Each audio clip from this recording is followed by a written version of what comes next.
And it's exactly the same as you do with your pocket calculator. Now, how would we use exponents? So 2 to the power 2 or 5 to the power 3 or those kind of things. Well, again, we can't write that. We need to write that on one line for Excel. And so the way we do that is using this little up arrow symbol, which is shift and number 6. It's called a caret, that symbol. And finally, a neat little trick for science students, it's quite useful, is using standard form, scientific notation. Say you wanted to write 3 times 10 to the 8. You could use the caret symbol again, so you could do 3 asterisk 10 caret 8. But there is a neat little trick. You can just use a capital letter E. It's the same as on your calculator again. If you wanted to type 3 times 10 to the 8 on your calculator, you type 3, hit the capital E, and then type 8. It's exactly the same in Excel. So now we'll go ahead and open up the first of our data sets. This is dataset 01. If you haven't already downloaded the datasets, go and do so now. The link is in the blurb below this video. Once you've got it loaded, you'll see something that looks like this. This is a spreadsheet which contains a recipe for chocolate chip and almond cookies. Please don't try making the recipe because we don't actually know whether it makes passable cookies or not. So now you can see the spreadsheet with the recipe in it. You can see that it's not laid out in the way you might typically lay out a recipe. Typically you might have the largest ingredient come first. In this case that's flour, followed by the butter and sugar and things, going into smaller ingredients. But these are in a funny order, and that gives us a nice excuse to introduce you to sorting in Excel. Sorting allows you to rearrange a set of columns, rearrange a set of rows based on the data in the columns. This makes sense in a moment. Basically, we can reorder everything in this table based on the amount of it that we're using in the recipe. So the first thing to do is to go ahead and select cells A3 to D7. Click on the Data tab in the ribbon, and then click on Sort. Now, if you click on the Sort button in the Home ribbon, which is called Sort and Filter instead, you still get here, but you need to click on Custom Sort. One interesting thing to note is that up in the top right there's a tick box which allows you to select whether or not you've contained headers in your data. See, if we'd have selected rows if we'd have selected rows 2 down to 7, then we would have had the headers in, and we need to tell Excel that it's not going to sort those, otherwise your headers might end up halfway down your page. So now we've got this window open, we can tell Excel that we want to sort by a particular column, and we want to sort by column B, and then we can tell it that we want to sort from the largest to smallest. And then when we click OK, our table will suddenly look much more like a convincing recipe. I still don't know if it makes good cookies. Now we're going to move on, and we're going to calculate the cost per recipe of each of the ingredients. Now you can see the formula here on your screen.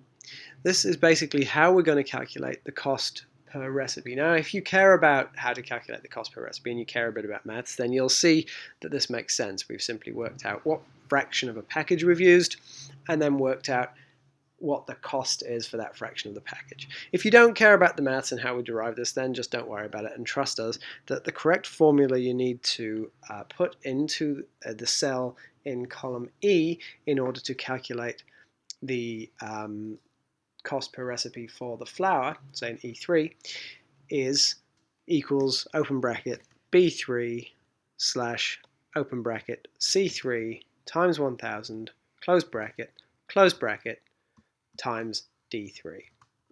The reason we've got the multiplied by 1000 in there is simply to change between grams and kilograms, and kilograms to grams, sorry. And again, if you care, then you'll understand, and if you don't worry about it.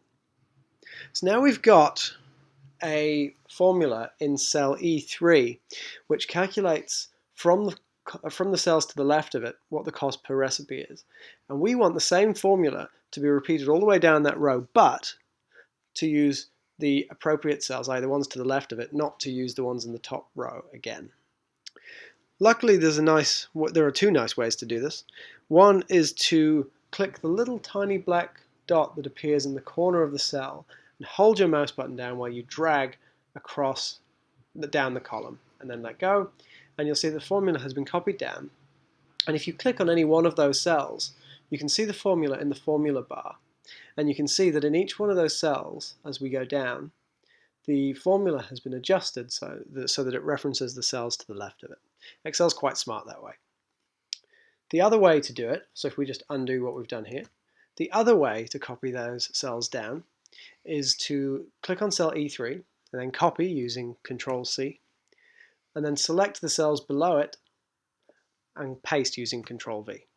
And again, Excel figures out what you want to do, makes all the adjustments for you, and saves you a lot of time. You only have to do the formula once instead of a bunch of times. Great. So we are going to come on in a moment to calculate the GST component, but before we get there, we're going to format the cells. You see, all the cells in the last two columns here should be currencies. They should be dollar values. So you should have a nice dollar symbol and two decimal places. And currently we just have numbers. And of course, they mean the same thing, but it's much easier, much nicer to have the spreadsheet showing numbers. And this is a good excuse for us to show you how to format cells. So, if you select the cells you want to format, and then right-click on those in that selection, and hit Format, we can format the type of, we can tell Excel the type of data that's in those cells. In this case, we want to tell it it's a currency. Now note that while we've got this window open, there are all the tabs across the top, which means that we can format different things like the font, color, and size, and all of those things as well. Once you select a currency, you'll see there are lots of options on the right. We don't need to change any of these, but they allow you to do all kinds of clever things with changing the currency color if it's a negative value and that kind of thing. So let's click OK, and we'll notice that all of our cells are now nicely formatted as currency. Now we want to calculate the GST component in the final column there, column F. But before we do that, we need to have a quick look at how Excel handles percentages. It handles percentages a little bit differently from what you might expect. It handles all percentages as fractions. So I'm sure that you remember being taught in high school that 15% can be represented as the decimal 0.15. And that's exactly what Excel does. Excel stores all percentages as decimals, and that allows it to do all kinds of calculations much more easily. So you can just multiply things by a percentage to find out what the percentage of the thing that you've multiplied is. So what you need to be aware of is that if you format a cell, like we did for currency, to make it a percentage, and you then type in a percentage, it's all good, but Excel will store that as a decimal. So if you then want to multiply something by it, you don't need to do any sort of dividing by 100. So let's go ahead, and in cell I1, we're going to put the value 0.15, because we know that Excel is going to handle it that way anyway. Now, for our ease of use, we want to see that as a percentage. So let's right-click on that cell and select Format. And then we can select Percentage and click OK. And now Excel's realized that we wanted a percentage, and it's put 15% in that box, which is very helpful. Now we can go ahead and we can calculate in F3 the GST fraction of the money that we've spent on the recipe. So we simply need to tell it to multiply E3 by I1. And that's the GST fraction. GST component. That's all well and good. Now if we go and try and drag that formula down through all those cells in that column in the same way that we did previously, something goes wrong. Now if we click on one of those cells, we can see, looking in the formula bar, that what it's done is copied the references down as we expected it to, but including the I1 reference, and has become I2, I3, I4. And of course we only have the GST rate, 15%, in the one cell at the top. And so we need a way of telling Excel not to adjust that reference as it adjusts the formula. Luckily, there is a nice way to do this, and what we need to use is a dollar symbol. So if we undo this copying initially, and we go back to our first cell, the cell that worked, F3 has this formula in that works. Now we need to tell Excel that as we copy that formula down, we don't want it to touch the reference to cell I1, such that the reference will stay the same all the way down the column. And we use a dollar sign to say, hey, Excel, don't touch this. And we can put the dollar sign either before the letter, the column reference, or by the number, the row reference. Now, in this case, we can do both, but just to show the flexibility and power of this, if we just put the dollar sign in front of the number 1, like so, then our formula still works, everything looks the same. Now, if we drag it down as we did before, and then look at the cell formula in the formula bar by clicking on one of those lower down cells, we'll see that that 1 has been left alone. Excel has left it alone. Now if we dragged one of those formulas across to the right, Excel would still change the letter component of that cell reference. We've only prevented it from changing the number component. So if we wanted to ignore that reference altogether and to leave it well alone, we'd put a dollar sign in front of the I and a dollar sign in front of the 1. In this case that would work, but it's not really necessary. So you can lock the rows and columns independently. Great. So now we have calculated everything in the spreadsheet apart from the totals at the bottom. You see there's a little totals heading, and we haven't got any totals. So to calculate totals, we're going to teach you about functions.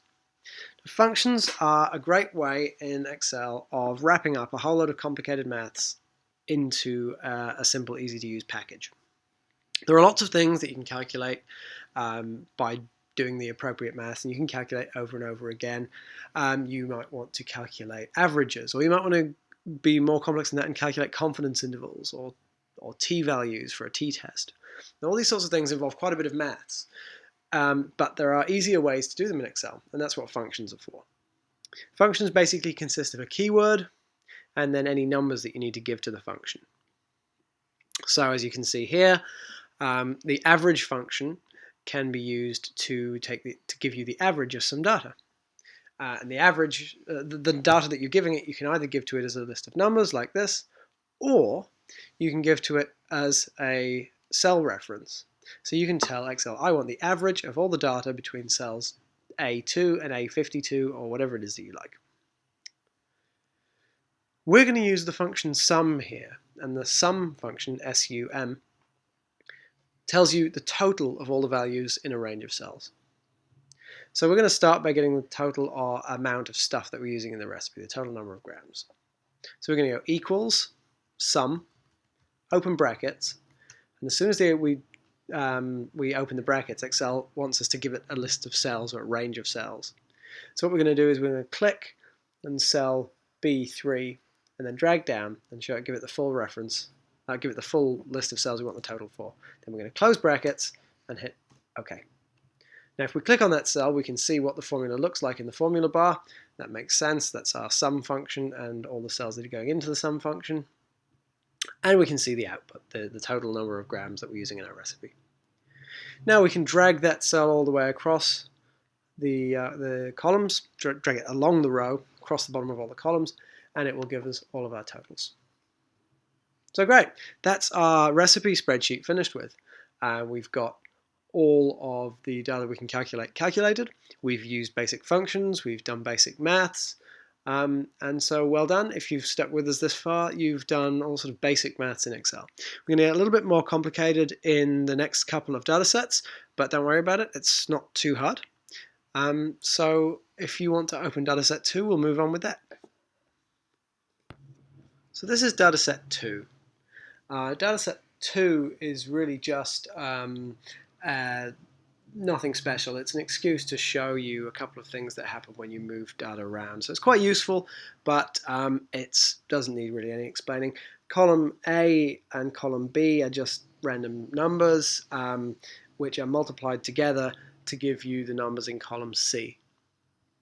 So let's start by looking at what happens if we copy cell C6 and then paste it into C7.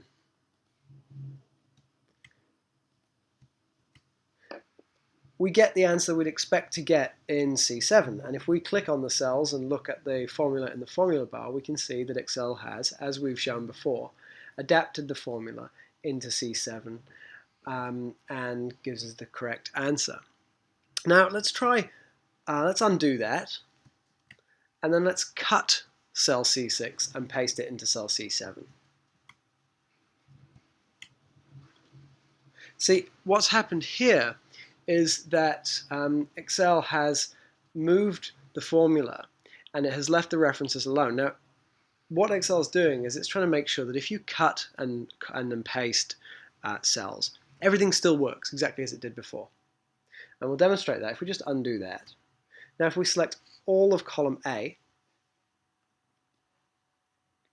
and we cut it using Control X, and then we paste it into column F, our formula in column C, all the formulae in column C, have been adjusted, and they all now point to cells in column F and B, and it multiplies those together. See, Excel has said, hey, you've moved this column, but you want the formula to still make sense. You still want them to add stuff up. And so they do. Whereas if you copy cells and paste them, Excel says, you're making more of the same. So instead of pointing to the original locations, I'm going to adapt and move with you and point to new locations, which is why we can copy our formulae down a column or along a row, and they will adapt, and the new formula will make sense. They won't calculate the same things as the old ones. And so to show that, we'll do what we've done before. We'll finish column C, we'll copy it down, and everything makes sense. So feel free in Excel to cut tables of data or to cut blocks of formula or blocks of data and move them around. And if you move them around by cutting and pasting, Excel will keep up with you. It'll know what you're doing and it'll make everything still work. If you copy, things can go wrong with your formulae, but on the other hand, copying is very, very useful for making sure, not having to type formulae over and over again. That's all with dataset number 2, so go ahead and open dataset number 3. So this is dataset number 3. This is experimental data from an experiment to do with growing yeast. And in the experiment, yeast were grown in different size beakers. Some of the beakers were tall and thin, some of them were short and fat, and everything in between. And the point was to see if the growth rate of yeast was any different when it was grown in these beakers of different dimensions. So in the first 2 columns, you can see that we've got the diameter and the depth of the beakers where the yeast was growing. And in the next 2 cells, we have the growth rate as determined by a sensor. And the sensor was either sensor A or sensor B, and that's what's in the last column. So we're going to do some graphing, but before we can, we need to get some summary data. First of all, we want to know the volume of the beakers that the yeast was grown in, and we want to know we want to sort out the data because there was something wrong with sensor B, and we'll explain that in just a moment. But first of all, let's create some column headings under which to put our data. So let's merge 2 columns here. So we click Merge and Center on the Home tab, and then we can type in summary data. And then in column F2 we can write volume, and in G2 we can write growth. And those are our column headings. Now we want to calculate the volume of a cylinder, and that formula needs to go into F3.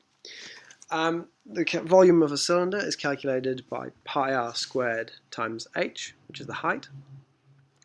And so the formula that we need ends up being pi times open brackets A3 over 2 close brackets squared, so that's caret and then 2 times B3. Now let's just have a look at this formula in the formula bar.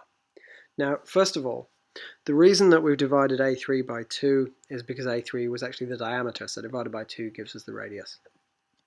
Pi is a function, you'll see by virtue of the fact that it's got a label, the name is pi, and then an open bracket, close bracket.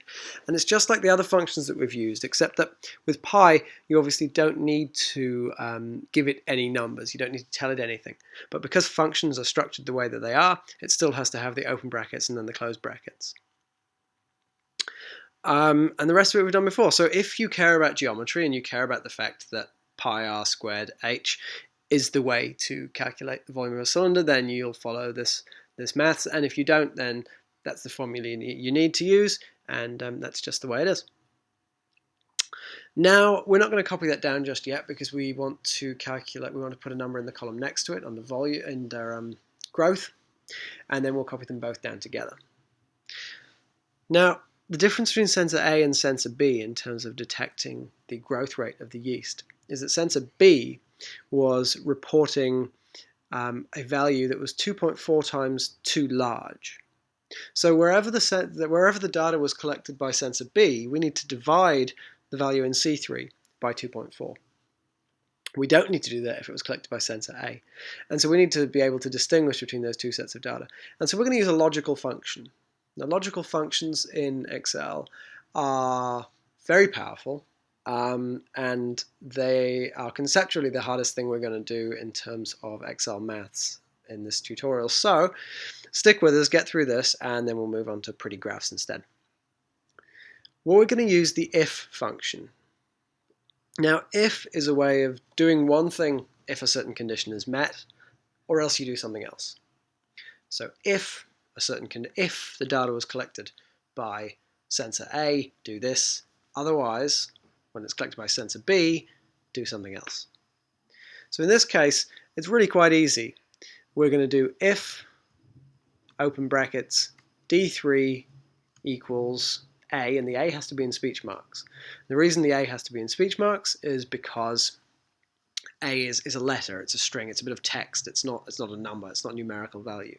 And whenever you're dealing in logical functions or in any formula in Excel with text, we need to put it in speech marks. So we put a comma, and that tells Excel that we've done the conditional statement and we're now doing the then. So the phrasing that you need to think of is if, then, else. If something, do, then something else, do a third thing. So our then is just C3. That is, if the sensor is sensor A, then just give me the value that's in C3. You don't need to do anything to it. And then another comma, and in any other case, i.e. when it's collected by sensor B, we need to divide C3 by 2.4. So now C3 divided by 2.4. And now we close brackets and press enter. Now we can copy both of those formulae all the way down the column.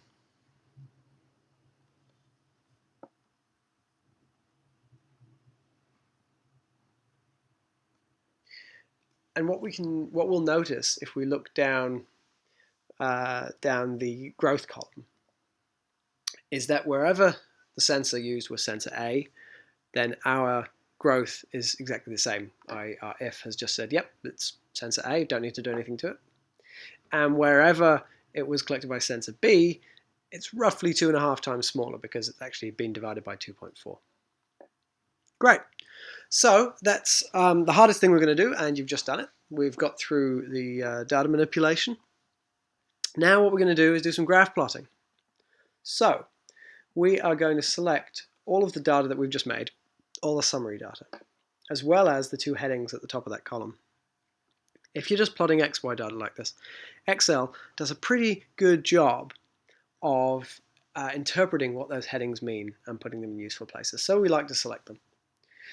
Then we're going to click on the Insert tab up in the ribbon. And then over here you can see where all the charts are. And in the bottom middle, there's the one that looks like an XY scatter graph. And so we're going to click that. And then we're going to click the top left graph and get it to plot an XY scatter. And as you can see, if all goes well, and if you've manipulated your data correctly, you'll get a pretty smiley face. There are not many data sets that give you a smiley face when you plot them. Now, if your graph is selected, you can see that up in the ribbon you now have two extra tabs, Design and Format. They have a whole lot of functions to do with making your graph look pretty, and we'll cover some of those off shortly. The other thing to notice is that if your graph is selected, on the right hand side you've got a series of symbols, and the most important one is the plus at the top.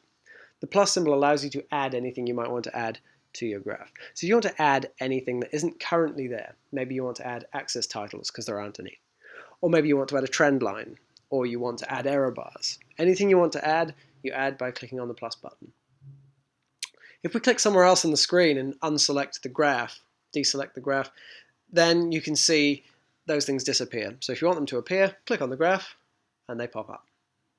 Finally, if we double click on any component of the graph, say the y-axis, then this formatting pane opens up on the right hand side. The formatting pane is extremely useful.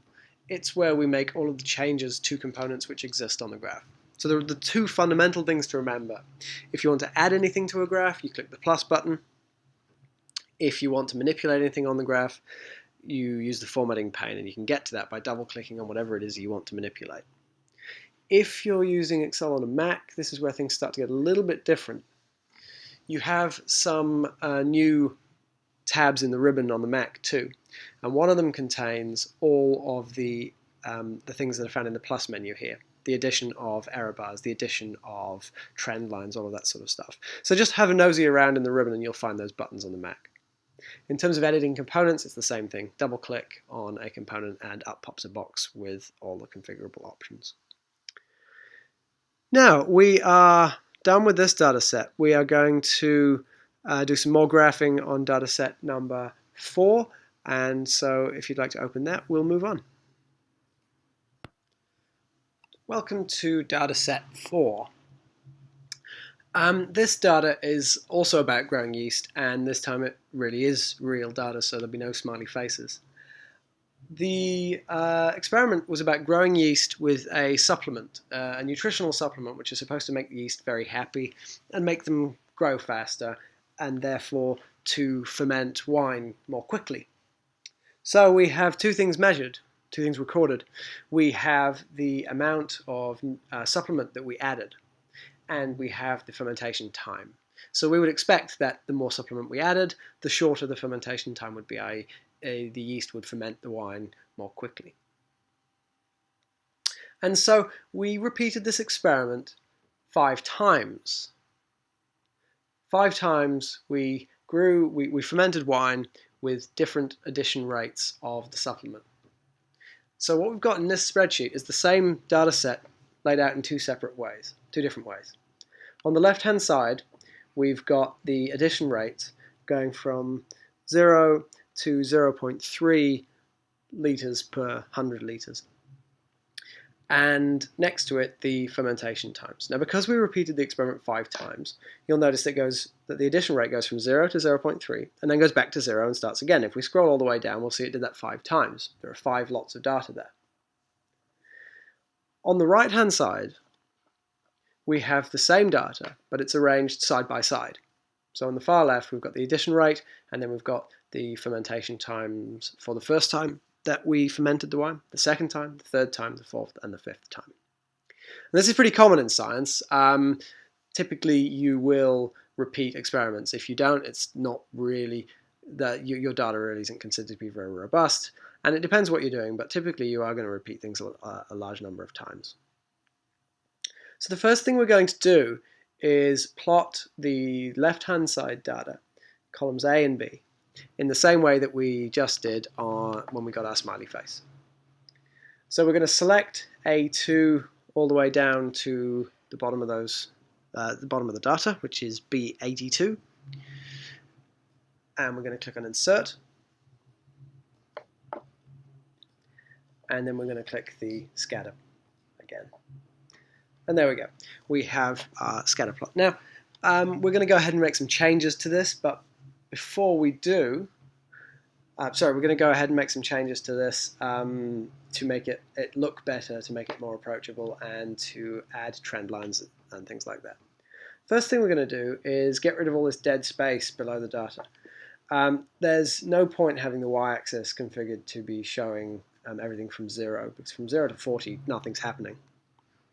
So if we double click on that y-axis, then our formatting pane appears as before.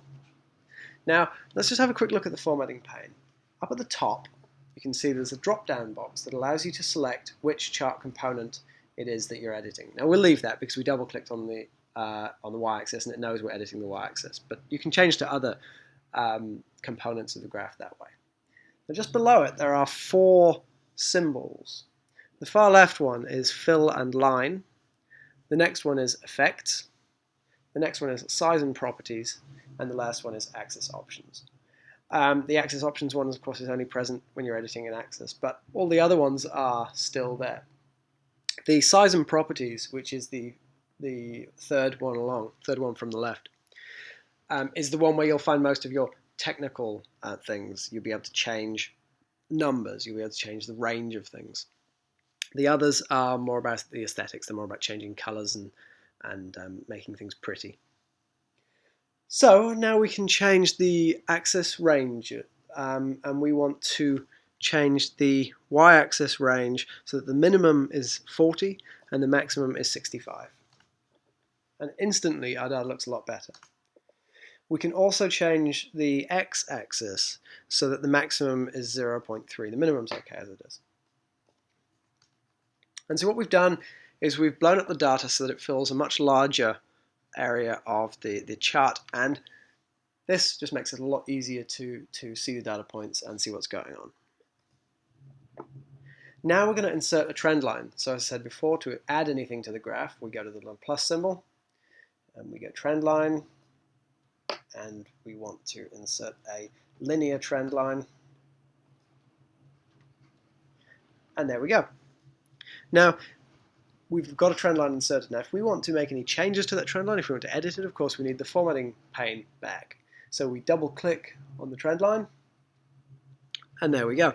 Now, if we scroll down in here, we can see there are lots of different options. They're variously useful for different things. But at the bottom, we can show the r-squared value on the graph. We can also show the equation on the graph if we want to. And those are obviously very useful things if you want to try and infer some statistical significance. The r-squared in particular, this is the only way to find the r-squared. So although it's not good practice to include the r-squared on the graph in this way, it would be much better practice to either include it in the text or, probably best of all, include it in the caption of a graph. And this is in fact the only way to find the r-squared in Excel. So what you'd have to do is turn the r-squared on, write it down somewhere, and then turn it off again.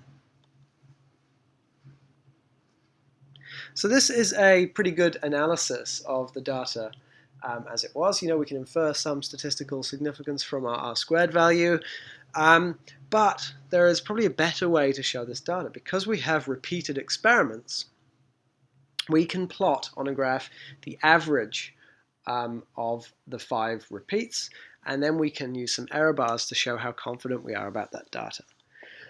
So let's go back up to the top and look at the data set that we have here. Now, what we need to do is calculate the average first. And so in the average column, we can use the average function. So we can go equals average, open brackets, select the range of cells we want, close brackets, enter. That was easy.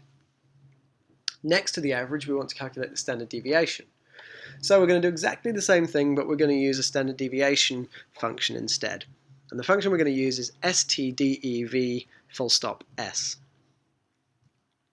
Now just briefly, there are several different standard deviation formulae in Excel. There's stdev.p, stdev.s, and just stdev. The difference between the .p and the .s versions are whether Excel calculates the standard deviation based on whether it assumes you've sampled the entire population, that's the P, or whether you've just got a sample of the population, which is S. Now, in science, you're really only ever going to have sampled, you're really only going to have a sample of the population. So we're going to use stdev.s. You could also just use stdev, which is an older function and was there before the Excel team realized that there are different ways to calculate standard deviations. Now, if none of that made sense, it's because you're not very interested in stats, that's fine. If it did, then you've learned something. Otherwise, always just use stdev. Don't even worry about the .s. And we're going to select the cell range in the same way that we did for the average, and then we're going to close brackets, press enter, and away we go. We can now drag both of those cells down to the bottom, and we have all of our summary data. Now, I'm going to have a quick word about error bars. You may not have come across error bars before, but they are particularly useful in science, and you will come across them at some stage. So error bars are used to show the confidence in data. When you repeat an experiment several times, you'll plot the average on a graph. But you want to show how much spread of the data there is around that average. And you can measure the spread using various different tools. You could use the interquartile range, you could use a standard deviation, you could use a confidence interval. But all of those things give an idea of how spread out the data is. You know where the average is. The average is the average, but you can have an average with the data spread out a long way around it, or an average where the data is all pretty much the same. If you think about stats, think about when you were taught stats, think about bell curves. If you think about the bell curves, the normal distribution curves, you can either have a nice sharp bell curve where all the data is clustered very close to the average, or you can have a very spread out bell curve where the data is a long way away from the mean. And so your error bars give a sense of how spread out the data is. In this data, we're going to use the standard deviation for the error bars, which is why we just calculated that. So let's plot the average that we just calculated against the addition rate. So this is the average fermentation time against the addition rate of the supplement for the yeast. We need to select two columns which are not next to each other. We're used to dragging and selecting a bunch of cells that are all together, but if we use the control button, if we hold down control, we select the first column, hold down control, and then select the second column, we can now select two columns that aren't next to each other. If we then go to insert, and this time we're not going to insert a scatter graph, we're going to insert a bar graph, that one. Now, the reason we chose to insert a bar graph here is to make Excel do something wrong, to make Excel make a mistake, which it has. It's decided that we had two sets of data to plot. With it being a bar graph, it decided that we wanted to plot two series, not that one was the x-axis coordinates. So if you can see down the bottom next to the tall red bars, there are small blue bars. And what it's done is it's plotted the addition rate as a data series. You can see that if you look down at the legend, it's plotted two data series, it's plotted the addition rate, and it's plotted the average. Now, when Excel does mess up like this, and it does from time to time, we need to go into the data series properties and start rooting around, figure out what the problem is, and sort it out. So let's do that now. And the way we do that is by right-clicking on the graph and clicking Select Data, or by clicking Select Data up in the ribbon on the right-hand side. Now, we don't want the addition rate to be there at all as a data series. We want it to be the x coordinates for the average series. And so what we're going to do is first of all remove that. I'm going to remove the addition rate, just like that. Now, what we're seeing in this window here is Excel's way of showing you the data that it's got plotted. The series on the left really refers to the y-axis values. It's saying, here's a range of y-axis values, and it knows that you called them average because it pulled that in from the column heading. Now down the right-hand side of this window, what you can see are all the x values. Now you can see it's just using the numbers 1, 2, 3, 4, 5, and so on. Now it just made those up. It decided that you weren't giving it any x values. This is where it made its mistake. And instead of taking the x values from the column that you selected, it just made up the numbers 1, 2, 3, 4, 5, 6, and so on. So we know those are useless, and what we want to do is tell it to use some specific values instead. So we're going to click on the Edit button.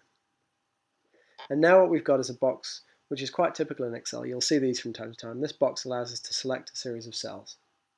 So we need to select the cells which contain our x values, which are the addition rate values, that's 0 to 0.3. So we select those like that. Now notice that's a little bit awkward here because we can't see behind the graph. We could always go and move that, drag it around, but you can actually drag behind graphs as we just did here, and then we click OK. So now you'll see that we have the same series, that's the same y-axis, the average, on the left-hand side of the window. And on the right-hand side of the window, those made-up x values, just 1, 2, 3, 4, 5, 6, 7, have been replaced by the x values we actually wanted. And so this is a really important window to get to grips with. It's also the hardest thing we're going to cover in terms of graphing, but it is important. If Excel, for example, plots your x-axis values on the y-axis and your y-axis values on the x-axis, which happens sometimes, particularly it happens if you've got your columns, what Excel considers to be the wrong way around. It wants you to have the x on the left and the y in the right-hand column. If you've got them the other way around, it'll plot backwards, but you can just open this, this select data window and click this little button in the middle here, and the two arrows on either side sort of demonstrate that what it's going to do is it's going to take the x-axis values from the right-hand side and turn them into a series on the left-hand side. And it's going to take the series, which is basically a collection of y-axis values, and it's going to put those into x-axis values on the right-hand side. So although they are displayed differently, they're not displayed as x and y coordinates in this window. You can think of the left-hand side as y and the right-hand side as x. So if we click OK, then our graph has changed. We've got rid of that, that extra series, that silly series that really wasn't a series, and all of our y-axis values look good and make sense. So now we've got those plotted successfully, we are going to add error bars. And the way we're going to do that is just like we add anything else. We're going to add error bars by clicking on the plus symbol. So these error bars are useless. They're absolutely meaningless. Excel has a method of calculating error bars whereby it calculates the standard deviation and the standard error, and then it plots either the standard deviation or the standard error depending on which you tell it to. The default is the standard error, and it gives you these pretty error bars. But it doesn't actually know where any of your data is, and so the standard error and the standard deviation that it calculated are magic. They are absolutely calculated from nowhere. Even Microsoft officials don't seem to know where they're calculated from. So basically the take-home message is don't ever let Excel plot its own error bars because it hasn't got a clue what it's doing. So what we're going to have to do is we're going to have to tell Excel what data to use for those error bars. So if we double click on them, the formatting pane will open up again.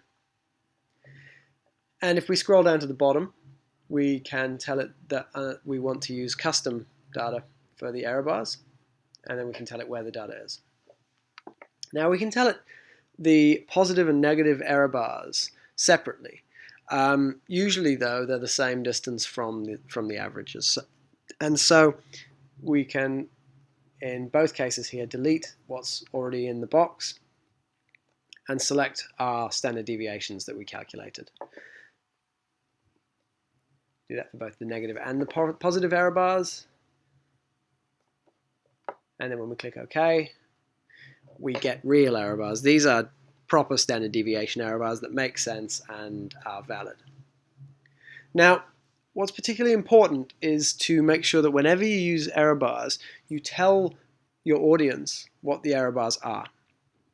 So when you put this graph into a paper, you'd have to say error bars equal standard deviation. Better yet, you'd say error bars equal 1 standard deviation. And this is really important because error bars could be standard deviation, they could be standard error, they could be confidence interval, they could be interquartile range.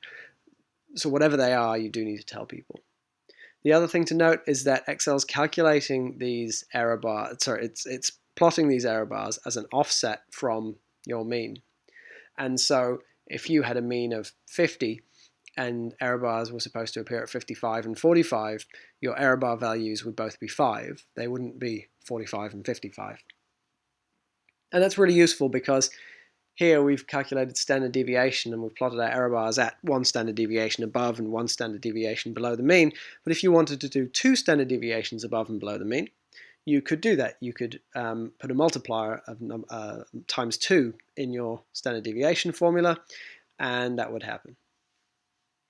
Okay, so we've finished with this graph, and we are going to go on to the next dataset, dataset 5.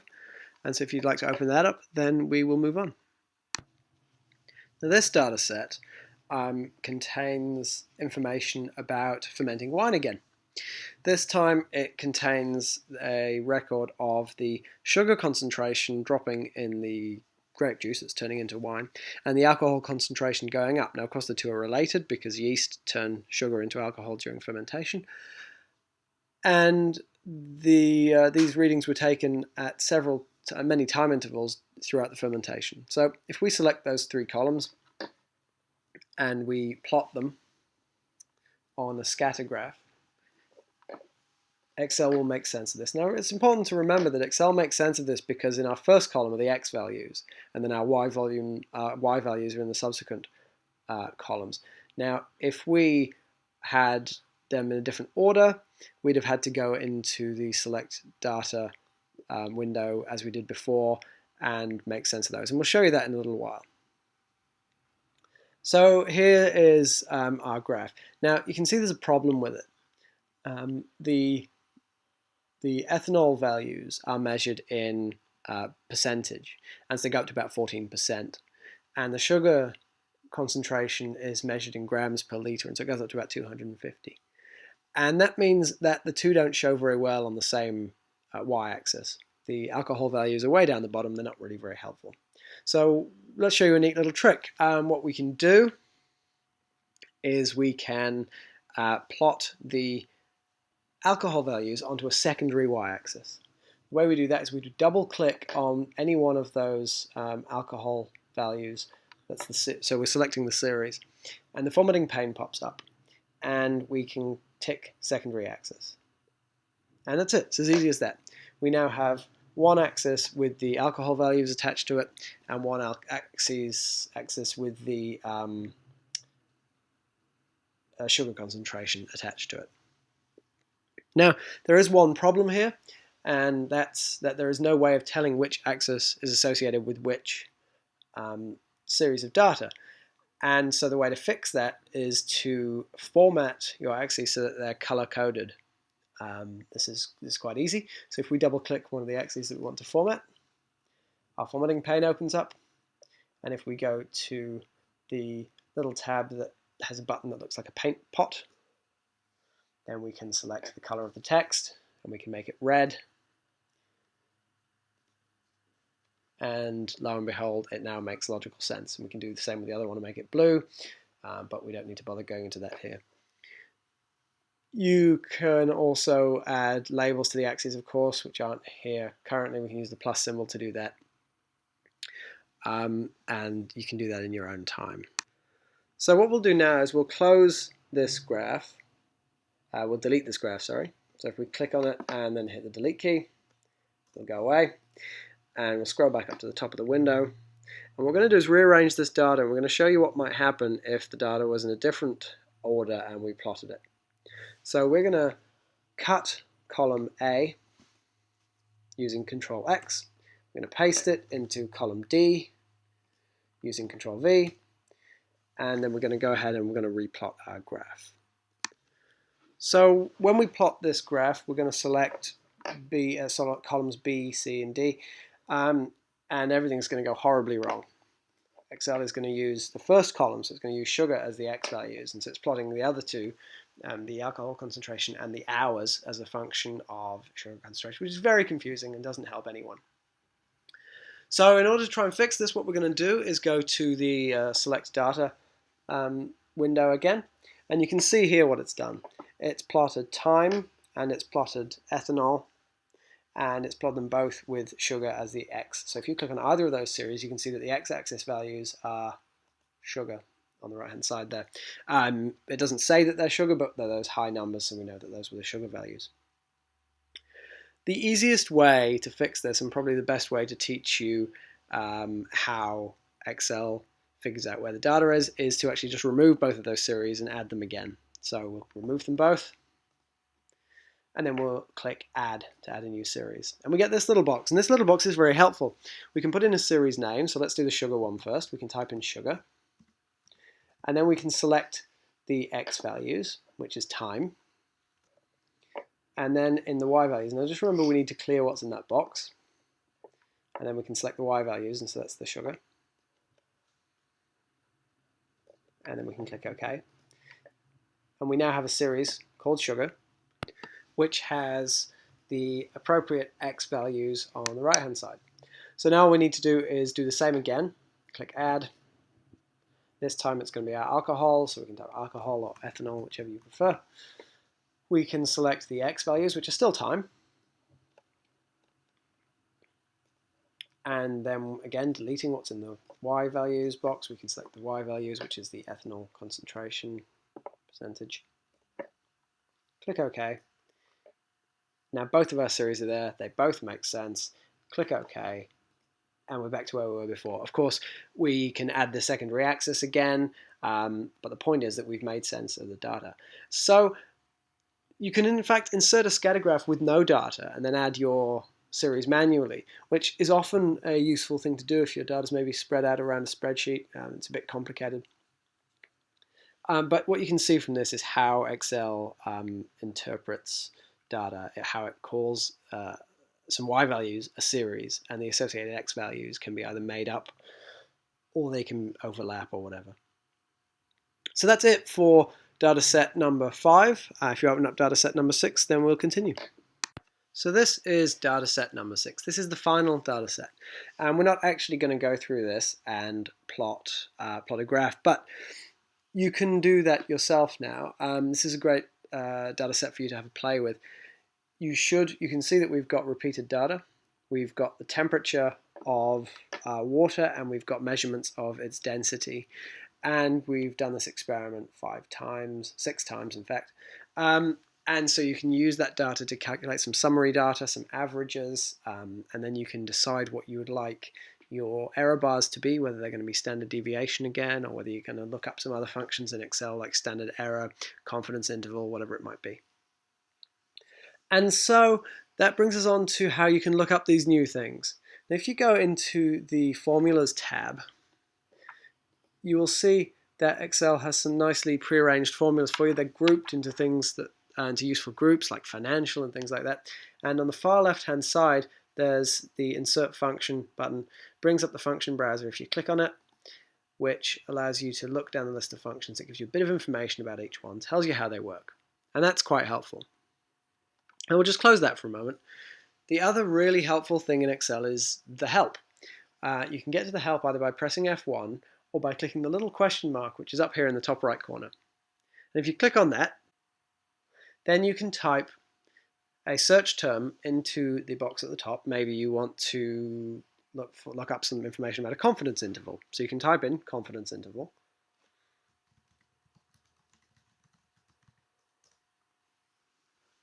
And you'll find that you get some nice articles from Excel Help telling you about confidence intervals and how to calculate them. Finally, the other thing that you can do is, of course, go online. If you Google confidence interval in Excel, you'll find very quickly information about how to calculate the confidence interval. And you already know now that it's going to come down to a function. There's going to be a function called confidence. You're going to open some brackets. You're going to write equals confidence, open brackets, and then put in something, some values, some information there, and tell it what you want. And so what we're hoping is that through this tutorial and more importantly the actual in-person tutorials that the Science Society has run, we have taught you enough of the basics of Excel that you can go away and you can look things up online and you can look things up in Excel Help, and that they will make sense to you. And so you've got the foundations to find out what it is that you need at any given time. If there's anything else we can help you with, then do get in touch and we'll try. Otherwise, we'll see you at the next exciting Science Society event, whatever that may be, and good luck with Excel.